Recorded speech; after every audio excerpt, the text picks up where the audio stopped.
Si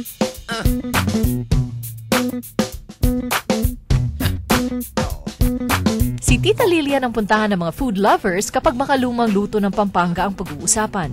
Bilang keeper of heirloom recipes, sinisigurado niya na hindi mawawala sa limot ang mga ito. Tita Lilian still offers cooking lessons for individuals or for a small group of 20. Meron ding nagko-cooking tour if only to see itong 100-year-old clay pot na ito. At syempre para matuto na rin ng mga simple tips for cooking and baking. Ngayon naman, let's ask Tita Lilian to make a 10 peso meal Kapampangan style. So what will we be cooking today? Ito namang bobotong asan. Bobotong asan. Bobotong asan. Ang asan sa Pampanga, fish. Diba nung may time na mga lalaki lang yung nagboboto, diba? Yung mga girls noon, mga babae, gusto rin nila ma-experience yung feeling na nagboboto ka. So, nag-iisip sila, magboboto sila, hindi kandidatong tao, kundi ingredients ng isang ulam. Hence, itong bobotong asan.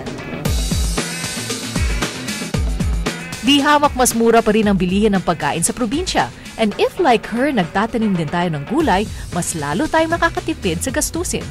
All we have to do is mix all the ingredients together. Pagkatapos, stuff natin ang ating isda.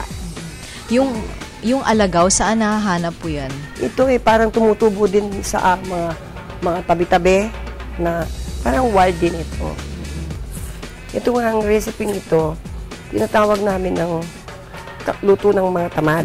Kasi, luto ng mga tamad? Kasi pagkatapos mo hinalo-halo yan, iwanan mo na siya, tapos babalikan mo siya, tapos na yon ulam na. Wala nang gisa-gisa. Huwag naman magalit sa akin yung taong naka-imbento nito.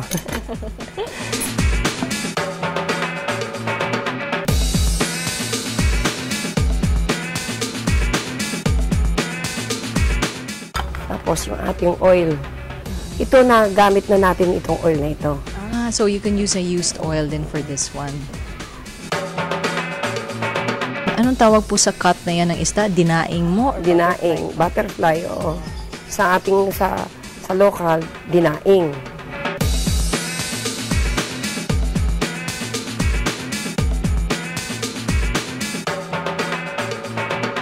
Lagyan natin ang sabaw para sa kanin. Masarap. Oh, yes. Masarap to, lalo na pag may kanin.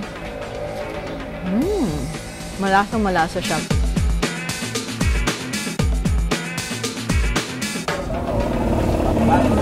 Sarap.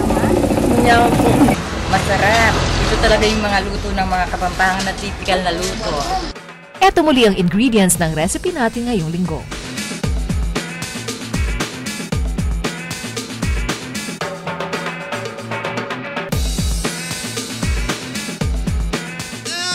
Simpleng ulam na kagaya nito, napapasarap. Ito ang totoong 10 peso meal na walang onsehan. Amelin Veloso, The Evening News.